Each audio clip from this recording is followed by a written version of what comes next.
everyone, welcome back to Market Mama's channel. We're here today with another interview, and today's a little different. We're sitting with a trading mindset coach, which is super awesome because, as we know, our psychology on this journey of learning to trade is the most critical factor. And we're just super happy to dive in deeper with this topic today. And we welcoming Zvi from Whole Brain Trading to our show today. So welcome. Hi. Hi, Becky. Hi, Kendra. Thanks for having me here. Yes, we're so glad you're here. It's really nice to talk to other people who have different experiences with trading, and we can parallel our experience. So let's just get into it. Tell us a little bit about what first got you started with trading and where you found your niche with it all. Well, I started trading probably about 20 years ago, pretty much like everybody else, I think. I ran into trading by accident in some kind of beginning investors course as a person that pretty much all I knew was cash deposits in the bank. And all those charts kind of made sense. This is something easy enough. I can do that, right? Fast forward to everybody else's story. Struggle, struggle, struggle, struggle, struggle. It's not as easy as it looks. And after a few attempts to kind of find my way and even try and go trading full time, and which blew up in my face, or actually I crashed into my own psychology and crashed and burned and went back to my day job after a year. And it took a few more years before I could get back into really trading. And ever since, I've been really trading mostly swings and day trading, stocks, futures. And over the years, I've kind of turned to the longer side of things, positions that hold for like weeks. Really simple. Trying to keep it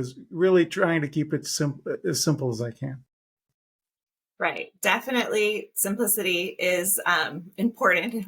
We're learning along the way. It's so easy to overcomplicate this. Mm-hmm. And so thanks for sharing your experience. I'm sure others can relate to the struggle. Tell us a little more about yourself, where you're from, where you live. I'm from Israel. Which is an advantage in trading because the market's only open in the afternoon. U.S. market's open on my afternoon, so I can live my life and then trade in the afternoon. It's a lot easier than you guys in the West Coast. That's so different than us. I mean, we're like 4:35, 5:30. We have to be up and alert and ready to go. Yeah, very hard. And then really matching your strategies with where you live and what your time frames are and when you're available and when you're not. So smart. Yeah, everyone has to fine tune to whatever their circumstances are. And I really want to say thank you to start, because you just totally normalized the fact that it's actually really hard to go from a day job that pays you for working and to trading, and how we all go through a period, I think, where we're like, I have an edge and I'm doing really well and I can do this for a living and I can make my family's income. And you try, and then you realize that it's like a whole nother new level, new devil. Like, it's not as easy as that sounds. And so I love that you normalized that you had to ping back a little bit. And it took a couple of years to really figure out your footing with that transition. So that was a hard time for your trading. Yeah, it was a very humbling experience. Let's put it that way. Because when you try and go full time, and we're all kind of conditioned to the idea that our goal as traders is to be full-time traders. Mm-hmm. And not necessarily that's the life that everybody wants, but we want to trade on a professional level. We want to trade on a level that makes us money. Do we really want to do it all day? Some of us do, some of us don't. And really trying to trade full-time was very hard. It was very hard because one of the things when you become a full-time trader, you expect yourself to be trading full-time. Okay, now the market opens at 4:30. But, there's a European session. You can trade Forex and those futures that trade 24 hours. Yeah. And then in the evening, we're going to trade the U.S. stocks and indices. Now you're swing trading, but, you put your positions on. Now, what are you going to do? You could trade intraday. So you find yourself doing a whole lot of things and trying more and more and more and more because it's a job. And in fact, at least my first time around, and to a great extent the first few years of my second time around, the work home balance was even worse because you can't let go of the market, and you're not making millions yet, and you're not, so okay, clock's ticking, and it's very stressful, and that was really one of the big challenges was really, okay, I don't have to trade full time. I have to trade on the best level that I can, on the most serious level that I can, make the money that I can, but not necessarily, it's not the meaning of life. The meaning of life is something else, and go deal with that and tailor your trading around that rather than really trade as much as you can and find room for everything else in the middle. Yeah, I couldn't agree more. And it's like, we know these things, but in the moment, it's so hard because the pressure, it's like, no, I need to do more. I need to trade more. I need to be learning more. I need to be refining my edge more. And then there's so much consumption all the time that we're trying to just, fill. And so that is one of the hardest things, if not the hardest thing, to find that peace in, okay, I did my job. My process, I have a process that works. I just need to trust it more. Yeah, that's so good. So I'm wondering about your experience, since you've obviously learned quite a bit in your 20 years as a trader. Can we talk about the development process of traders from the mindset perspective? Yeah, it's a process. It's a process. I mean, once you pass the complete newbie stage where you just want to find the right stock and make a zillion % on it, traders go through that system holy grail phase where they try and they know they need a system and everything is about the system. We all know that there's trading psychology, but that'll work itself out over time. Let's focus on the system. Another indicator, another book, another method, more cramming. And meanwhile, you kind of get your bearing on the technicals, but you start getting frustrated because you keep throwing money away on stupid mistakes, and you make money all month to throw it on 3 bad days, and you take all those stupid trades that you don't know why you keep taking them. But if I only didn't take them, I know enough about trading. I'm starting to crash into my mindset, into my psychology, and then they go to the next phase, which is, okay, we acknowledge trading psychology. We let it in the front door. We learn about it. That's when people start reading Mark Douglas and reading Jared Tendler and listening to Tom Wogard and doing all of that. And it feels great because everything they're talking about is going on inside my head, which means A, I'm not crazy, and B, maybe I learned something that will finally work. And then a couple of years go by, or 1 or a year, 3 years, and you're even more frustrated because now you know all there is to know about trading psychology, and you're still making stupid trades. And that's the point. That's the make or break point. A lot of traders get stuck at that point forever. That's the make or break point where you realize the trading psychology is not something that you need to consume, and it's not something that you need to learn. You're not supposed to learn how people think. You are already thinking a certain way. That's the point you need to start from. What's going on inside your head? What would you rather go on inside your head instead? And now change what happens in your head, which basically means this me that I'm bringing into the markets isn't making money. This person's never going to make money. I need to bring another person into the market. I need to bring in somebody who's more relaxed. I need to bring in somebody who trusts the system. I need to bring in somebody who has a discipline. I need to bring another me. I need to change my personality a little bit. And that's the hard part, where you start actually looking yourself in the eye and saying, okay, what is my problem? Not what the book says. What's my personal problem? Everybody's is different. What's my problem? And what do I need to do to change that problem and kind of never do this again? I need to change something in the way I do about things, and then actually go and do and change that. That's the hard. This is the hard phase, but this is the phase where you actually start working on trading psychology, which is working on yourself and not working on learning about trading psychology. And this is where the progress starts. Same goes with systems, by the way. You can learn all you want, but until you make the system your own, you can't really trust it. Same goes with trading psychology. And unless you start working on it on yourself, nothing happens. And that separates the ones that take it further down from the ones who get stuck on that level forever and are frustrated. And I've worked with people who have been trading 15 years and 20 years. And they know everything about trading psychology. Everything. They've read more books than I have. And they've tried all kinds of things except actually changing themselves. And that's where things really start changing. And it never ends. You know, I got a question from somebody a couple of days ago about, you know, I'm making money, everything's working, but now my account has grown and I'm starting to feel uncomfortable with my 1% risk because it's too big. It's kind of like life, you know, the mental challenges never end. They just become, you know, on the next level, next level, next level. You know, it's rich people problems, but still, you know, if you don't take care of them, then you're back to square one because you're going to start spiraling down.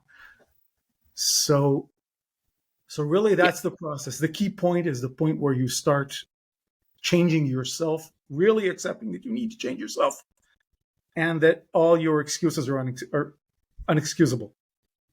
And when you hit that point, things start moving. For everybody that I've seen that actually hit that point, that's where things start moving. I love that you talk about how you can learn all of the information. You can read all of the books and figure out all of the different angles that one can look at psychology. But the end result to actual change that's going to impact your life is when you take it on yourself. You dig deeper into figuring out what your specific issues are, and then you target them with, I don't know, I'm assuming like action, you know, like you figure out exactly how it all applies to you and what you're doing. And then you tune out what you've learned and you figure out how to physically adjust your process to get you to your outcomes. Because, you know, one thing I really liked about what you stand for and what I have learned from you is about how you talk about on your website and from our discussions, how trading really touches all aspects of our lives, from self-esteem, happiness, family, our innermost hopes and fears. Like that's kind of a powerful view of trading and how it really is impactful across all realms of your world when you really decide that you're in it. So can you tell us a little bit more about how you personally learn this life trading relationship and how that can help us? Yeah, like, have you ever met a trader that said, you know, trading, yeah, it's kind of a nice hobby. It'll be nice if it works. It's not too bad if it doesn't work. We've never met that guy, right? Doesn't make it. Exactly. There's a reason. Yeah. You know, if you success in trading impacts so many things in your life, both internal and external, both your self-esteem and your success and failure. And it affects money, which is a super touchy subject for everybody. And it affects, you know, your family's lifestyle and your lifestyle and your future plans, for better or for worse, which means that most of the pressures you're under when you're trading are not about losing the money. Because, fact, you know, traders are not afraid to lose money. Look at what they're doing. They're losing money every day. They're not afraid of that. They're afraid of something else. They're afraid of the implications of not being successful as traders, or of the implications of being successful as traders and what that would do to kind of rock my boat and self-sabotage down the road because of that. It touches everything, which means that now people try to compartmentalize their trading psychology from their psychology or their character or their personality. And I need to be responsible in my trading, and I need to be systematic in my trading, and I need to be, I don't know, anything in my trading. Where are you that in the rest of your life? No. So that happens very often. When because you really bring yourself to trade, you do not have two brains, one for trading and one for everything else. And you don't have two sets of beliefs. You're the same person, which means that if you need to change the person that you are when you're trading, you got to touch who you are and everything else. And that is very scary sometimes, which is why so few people do it. You know, I totally can relate to the fact of almost wanting to over compartmentalize trading. And for a long time, I would have this almost like ritualistic, setup for myself in the morning. And really none of it had anything to do with my actual trading edge, my actual trading process. It was just like all these things that I would do. And it almost just became like another addiction, of trying to think like, okay, if I set myself up this way, then I'm going to perform this way.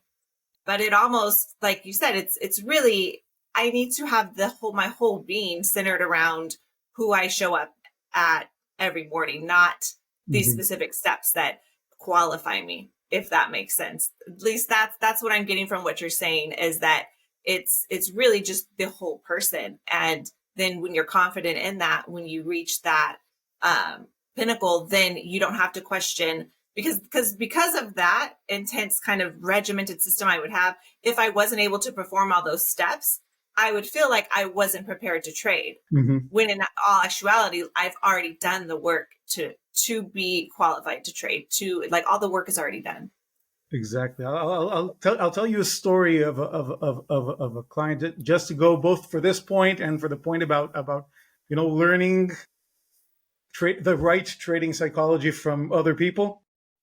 This guy was a very passionate person, and he would tilt like crazy when he was trading. And like once a week, he would bump his daily loss limit twice, and then override the app that was supposed to shut him down. And you start working with a guy, and he's a very passionate person in everything else in life. Okay, how do you want to feel in that situation? He says, I want to feel no emotion and detached. And I go, really? That's what you want to feel? No emotion and detached? He said, no, I don't want to feel that. But that's what I'm supposed to want to feel. That's what he read in all the books, which is what would bring him to those spirals, because only at the bottom of the spirals, he could finally say, fuck everything. Now I'll just do what I want. And something came to life. Let it out. He could let it out, and something could come to life, which he was kind of cramming down the entire time. And only when he gave himself kind of a legitimacy to feel throughout the day, everything disappeared rather quickly, actually. Not that it was his only problem, but that problem, which was extreme, pretty much disappeared. So you really need to figure out how you need what your psychology needs to be, and where you're undermining yourself. And sometimes it's the exact opposite of what everybody is saying. So does this kind of lead into the concept of like the way you can integrate your mindset and your system, and how they need to work together for success? Yeah. You need this. You need a system that fits your mindset. Now, it's a fine line between okay, this is my personality. I can't trade a system that's completely against my gut, because I'm never going to trust it. And then on the other side, you don't want to go too far and say, okay, I'll turn the system around to fit all my problems. Because you kind of, you sit and you wait for the system to kind of figure everything out. And that doesn't work. I mean, people write their fears into their rules in a lot of cases. They will, for example, if you have a hard time holding, you're going to rationalize it. You're going to build your entire system about early profit taking. You're never going to hold anything. you're going to call it aggressive profit taking and seizing opportunities, and you're going to find the guru that says get in, get up, get out, but really it's not because it's making you more money. It's just keeping you away from the pain. People who need the action are going to leave a lot of room for discretion, and maybe even avoid writing their rules altogether. Because if I do, then I would have to sit out this day or that day, and I really don't want to do that. So I'm going to leave discretion. I'm going to rationalize it, and we all know how to rationalize discretion. No problem with that. So I'm not saying you need to be mechanical, but you need to limit your discretion to where discretion is due, and not to, is this remotely a setup or not? So to those people, you would say you need to back off on the discretion. Like, if you want to be serious about this, you've got to recognize this shortcoming. They need to recognize why they are doing this. And people do the same thing for very different reasons. So you can't really give a cookbook answer of, if you're taking too many setups, you're probably just looking for the action. Not necessarily. But it is kind of an example. So yes, you don't want the system to be something that kind of hides all your fears inside it. Then again, if you don't trust your system, and you have a hard time trusting your system, you're not going to trust it when push comes to shove. Mm-hmm. And then you're going to switch, and then you're going to switch again. Because if you have a hard time sitting through trends, as soon as one of those falls back down to break even and you give back all your profits, you're going to switch your strategy to next trade. Because you don't really trust it, because you got it from somebody and it's not really yours, and you can't really trust it when it doesn't work. That is one of the things that I've really tried to consciously work on, is if I do, move to break even too soon and get stopped out, or my entry just wasn't that great and I get stopped out, because there's one part of us that's like, okay, after every trade, reset, walk away, give yourself a break. But then if that trade is still on, if your trade plan is still in play, if it's still validated, that need to be able to get right back in, maybe even a better entry or the same entry. Mm-hmm. That is the most challenging thing for me, because we've had experiences when we've gotten right back in a trade, but we're actually revenge trading, if that makes sense. So it's like being able to differentiate in that moment. Okay, is my trade still on? Am I supposed to re-enter right now? I just got wicked out, or, my entry wasn't that great. Now this is the entry. And it's like that ability to stay neutral and grounded in that moment. And that's a big challenge for me.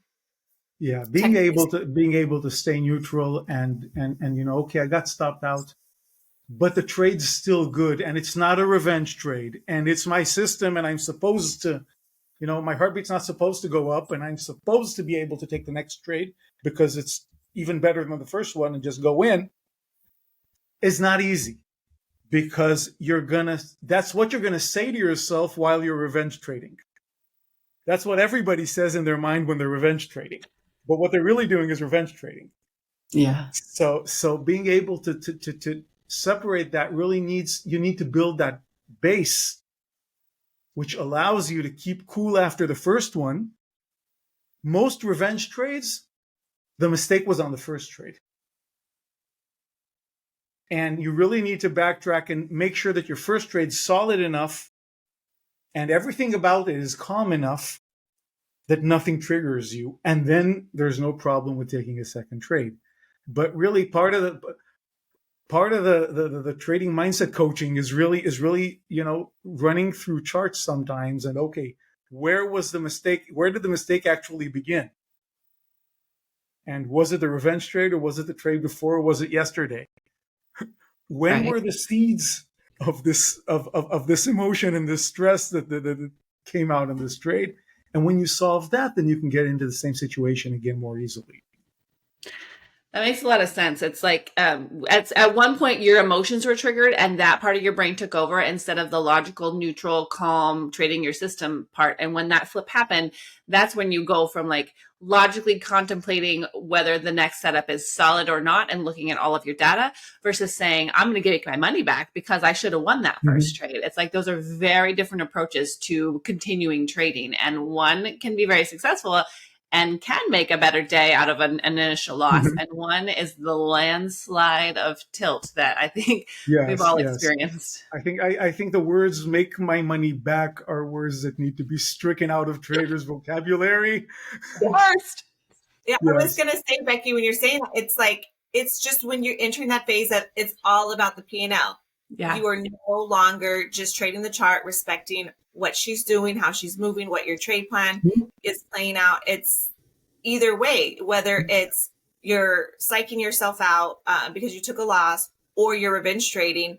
Either way, you're making it about the results of P&L, not just being active, being present, being focused, and just being able to just focus on trading. That's forever a struggle.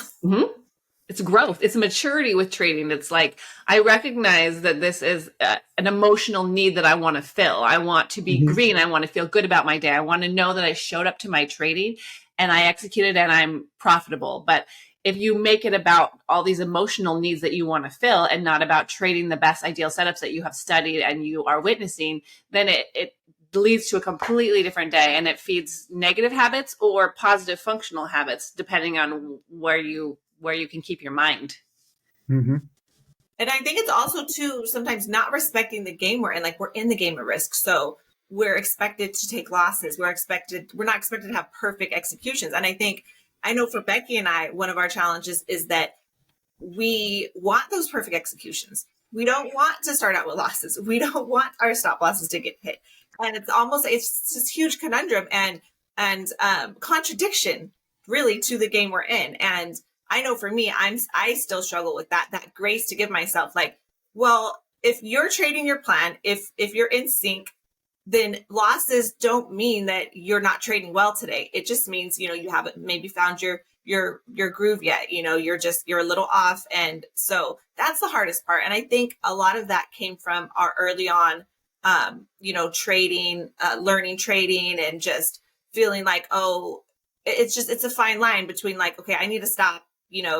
I've had too many losses versus like, no, you're just scared now because you've taken some losses, but your trade is in fact, your trades are playing out, you're reading her well. So that's a lot. It's a lot to unpack and to just constantly, like you said earlier, the awareness of it is one thing, but it's like, what do you actually do about it in the moment?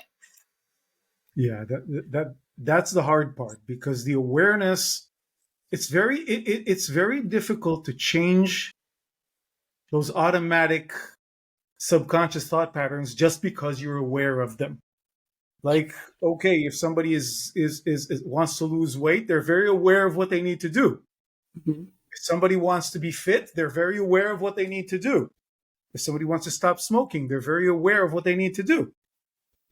But being aware of what you're supposed to do doesn't stop you from automatically going down the same route in your brain that you've gone all those times before. And that's the hard part. That's that's one of the things that makes it so difficult to go through these things alone and really, grit it out. Because we know changing the way our mind thinks is years of discipline. Unless you have some magic button to kind of touch in on it and work with these subconscious patterns and dissolve them in very short time. The alternative is struggle with them forever. And many of us believe that trading discipline is supposed to be an endless struggle that we win every day. Kind of that's our best case scenario. I'm going to be real disciplined. And every day I'm going to be able to choose not to do that, although everything in my body is going to tell me to. Which is, it's really grim if you look at it that way. Yes. Yeah. A better way would be to look at trading discipline as a game of tug of war between two conflicting ideas. One of them is I want to make money. The other one is hidden somewhere in your brain. And if you figure out what that other one is, then it's a lot easier. Mm-hmm. What is it exactly that I'm struggling with? Mm-hmm. Is the real reason I don't want to be green? The real reason I don't want to be red that day. Is that because I'm sick and tired of not making it? Is it because I know I'm going over to my parents tonight and they're going to ask me, how's your trading going? And I can't face my dad again and tell him that? Is it because everybody has their own why? Mm-hmm. And once you know what the why is, it's a lot easier to kind of get the grown-up decision of kind of how to, okay, we'll figure out a compromise so you're both happy. Right. But if you're tugging against a wall and you don't know what's behind the wall, all you can do is keep tugging. That's really powerful. It's like you're fighting against an enemy that you're not choosing to understand thoroughly enough. You're always going to lose. Exactly. But if you can like dig into it and like really understand what's going on, then you actually have some power to target it specifically. I wonder, is there a commonality that you have seen with your coaching and in your experience in the trading world between traders that is the biggest struggle? Like discipline, self-sabotage, overthinking. Is there a common thread that seems to be the hardest, or what do you think? Well, I think all of them are hard, and it pretty much the books did get that right. Yeah. And everything that they have in there happens to everybody. No exceptions. Mm-hmm. Everybody, no exceptions. Which is the biggest issue for each one kind of depends on the person and why. Tilts are definitely very bad because they are immensely expensive. People can easily throw, even small size traders can throw almost $1,000 on a tilt. Yeah. The ones that trade 2 micros can still manage to mess up a day and throw $1,000. People who trade a little more substantial size, trading real money that's supposed to actually make real money, if they tilt, it can go to thousands very easily. People that tend to take bad trades kind of against their system, if you add those up, the numbers are scary. I remember myself in my early years of trading, and that was before I really kind of crashed into trading psychology. And I had a break-even year, and then, okay, you look at the numbers. You didn't have a break-even year. You made $65,000 this year. You lost 63. Where did the 63 go? Some of them went to legitimate losses. A lot of them went to a lot of things I should never do again. Mm-hmm. Mm-hmm. So you really, if you do the simple math and you calculate how much your trading mistakes are costing you, and you do it kind of with fair and kind of open eyes, the numbers are scary, and they're usually the main reason people can't move forward. Take that out, and the numbers are completely different. But taking that out needs deliberate focus on those mistakes, on never doing that again. Mm-hmm. And then when you get rid of this mistake, you can finally see that there's another one behind it, and then you get rid of that one, and so on. So peeling back the layers. Peeling back, it's usually not a lot of layers. Surprisingly enough, in some cases it is. In some cases it is a lot of layers. But for most people, there are a few big layers that even taking them out of the equation completely changes the game. If somebody tilts and you take tilts out, the next thing is substantially smaller. He can now play around break even for a long time and figure things out. He's not bleeding money. If somebody stops taking hotshot trades, my system tells me to go long, but I'm going to go short because I'm smarter than my system. that kind of. If you take those out, it's a bulk that you kind of remove at once, and then you kind of jump to the next level. So it's a never-ending process, but you can get a lot of it done very quickly on the first 2 steps. We've heard that before. Like, figure out your worst game and then do what you need to do to stop that. And then you can work on fine tuning, improving everything else. If you can just cut out your biggest hits that you take. And I think you had a good point about peeling back the layers. Like, it's usually not that many layers. I think you are very right. And I think most of us know what our layers are, and we are just choosing to not do the hard work. When you get to a point where you're good enough and you're still having the same shortcomings, you've often had a lot of time to think about why you're doing it. And I think subconsciously we need to learn to respect ourselves enough to do the hard work when we know what walls we're hitting. Yeah, we know what our biggest problems are. Not many of us know their roots. Mm. You know, you keep taking trades against your system in this situation. Why? Not sure. Something in my gut gets me excited. That's the subconscious part that you need sometimes, to bring a bigger drill to work through, and bring the right tools to work through that, because which is you don't have these tools if you didn't learn them, and that can be a roadblock, because if you hit something over and over and you can't really figure out what it is you're tugging against, you just know that you're getting triggered in this situation. Some situations, that's enough.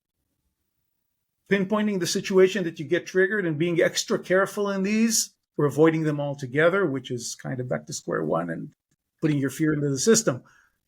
So usually it's better to realize why you're triggered and not be triggered there anymore. Sometimes that needs a little bit of subconscious work instead of just trying things for a long time. Band-aids. Right. Exactly. So I'm curious, because we talk a lot about traders who either go on tilt, who don't respect their system, who are taking random trades.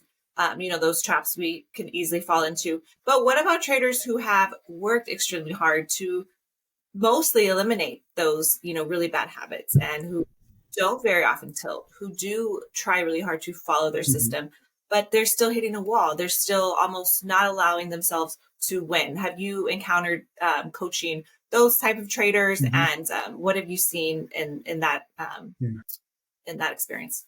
They are literally not allowing themselves to succeed. We tend to, self-sabotage is a subject that one of the most misunderstood subjects of trading psychology. It's a negative term. Self-sabotage is kind of a negative thing, which means you're half crazy to do it. And at the very least, very judgmental toward yourself, very ashamed about what you're doing, and kind of avoiding touching the entire GUI subject altogether, which is really bad, because then you can't do anything about it. Now, professionally, you don't really use the term self-sabotage. It's kind of a fun term to use, but it's the real term behind it is what we call secondary gains. Which means, what are you gaining out of this? Okay, if you're doing something stupid over and over again, there's a reason. You're probably gaining something out of this. And it could be that what you're gaining is fun, excitement, feeling smart, finally showing everybody that I'm not the loser that I was before, whatever. And it could be, on the other side, protecting yourself from all kinds of things. I'm protecting myself. Success has implications. Think of that person whose uncle made a lot of money trading and became a real jerk about it and was manipulating everybody around him. Now, somewhere in your subconscious, you do not want to turn into your uncle. You're going to find the reason to slip, and you're not going to understand why. Sometimes there's and those are the profit ceilings that the profitable traders have, where they can't get past a certain level of profitability. And those are those tilts when everything starts working, and then, oh my God, this might work. and then I'll be a full-time trader, and then what am I going to do all day? And I'm not going to meet anybody, and I'm going to sit in front of the computer, and maybe I have even, a spiritual conflict with being useless to society when I sit in front of a computer. Whatever it may be, I've seen them all, and I've been through at least half of them. Whatever it is, if there is a very big reason sometime to not do that, and in a sense, this sabotage is your mind's solution to a very serious conflict. It may be kind of awkward, but it's a solution, and the conflict is real. So if you start by respecting the fact that there is a conflict there, the conflict is very real. It's so real that it's more important than success in trading, which we just said was really important to everybody. This is even more important. So let's give it the respect it deserves. Figure out what it is, and find the compromise to be able to do both, and reframe the situation. And then that kind of resistance in your mind lifts. It's kind of every time you trade better, something's going to sell and take you back down. You trade better, go back down. Trade better, go back down. Yeah. So really, that's about self-sabotages.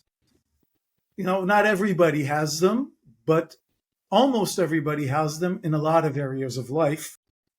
So why not trading, and why not most of us? And it probably has built up over our whole lives, of like in different areas of our life where we've allowed these behaviors to hold us in a certain area that we're comfortable with, instead of pushing our boundaries, which I think it definitely plays over into trading. And I think that you're giving away the milk today, Zvi, with all of these great tips. This is so great. I want to talk to you endlessly. But I think that you're kind of hitting the nail on the head with all of this. We really need to dig into who we are and get some help with that sometimes, to really understand it, so we know what to target to get real substantial change. When you've hit that wall time and time and time again, and you're so frustrated that you need something to get better, then's when you have to get into the deeper, harder work of it. It seems like. Yeah, deeper, yes. Harder, not necessarily. It's really not about hard. I think hard is another concept we kind of need to unwind our brains about. It's touching the right things, which we don't know how to do because we're not trained how to do it. But it doesn't mean that somebody comes to coaching and now he's going to struggle with homework for the next 6 months. Nothing like that. And run the journal forever, or emotional journal forever, whatever. It's not about that.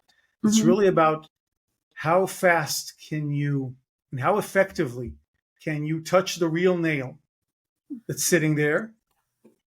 And the sooner you do that, and you're really aware, and the sooner you know how to figure out a new mental pathway instead of the old one, and the more effective tools you have to install that new pathway, so you start grinding it and moving your brain toward the new direction instead of the old direction that it's used to.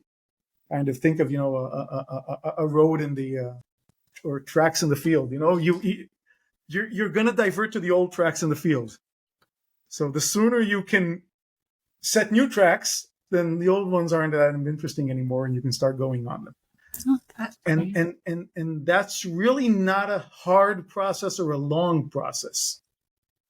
It is if you don't know what you're doing and you're trying to pull yourself out of the water while you're drowning with your own hair. That is very frustrating. But it doesn't have to be that hard a process, and in fact, it's even kind of fun. Once you're open to the idea, it's kind of fun. That's a great perspective. Just switch the channel already. Exactly. Tune into something different. One last question, just because of Kendra and I, and who we sort of talk to all the time. I'm wondering about your experience about the difference between men and women in trading and trading psychology. We just have a few minutes left, but.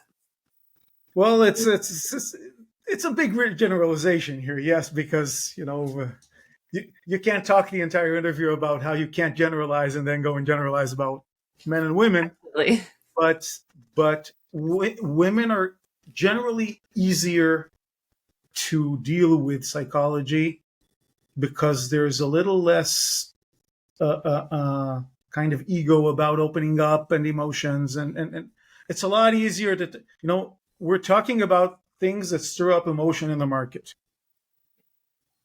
and That's which true. means some of the talk needs to get a little bit personal sometimes and a little bit emotional, and women are easier with that. Men take a few sessions to peel off, and then they do just as well. But women really do have an advantage here if they choose to use it. They have their own issues and their own self-sabotages about, spousal support if I made a lot of money, and is that kind of traditional roles and everything, and they can kind of bump into things that men have no issue with. So they have their own issues, but in general, the ability to deal with issues depends a little bit on openness, or a lot on openness. And one of the traits of everybody that eventually comes to coaching is, we've had enough of this. What do you need? Kind of, they go, okay, I've had enough of this. What do you need? Yeah. And they're a lot more willing to be open because there's no point bringing the ego in at this point. You've tried it didn't work. Now what do I got to do? And that really speeds things up. I love that you highlight that strength that us women have. And I know Becky and I personally have had male trader friends who have really came to us and opened up to us in ways that they don't want to do with anyone else, and they haven't been able to do with anyone else. So we've really, been of service in that area. And it's definitely something that we want to, continue to develop and eventually, provide, similar to what you're doing with the mindset coaching. So thank you very much, Zvi, for coming on today and chatting with us. Like, this has been a really, really wonderful conversation about all the ways that psychology and mindset coaching can go with trading and all the things that we can tackle. And I think that you are really a wealth of knowledge. So do you want to tell our audience a little bit more about how they can contact you separately? Well, I think we're going to put the links in the description box. Yes. Yeah. That's where you go like this, right? That's right. Yeah. Okay. And yes. They can just contact. There's the website. There's a lot more information on the website, so people can kind of get where they are in the process and really feel that what we're going to do is what they're looking for. And then they just contact me and we talk and see how I can help them. Sometimes I can. Awesome. Definitely. Everyone, Market Mama community, check out Whole Brain Trading. We loved having you on the show today. Such a great conversation. I feel like we could have went on another 50 minutes. So we'll have to bring you back again. And just thank you so much for giving us your time today, sharing everything. And it was just a great conversation. We hope you all enjoyed it too. And our best trading days are ahead. Bye. Thanks. Goodbye. Thanks. Bye.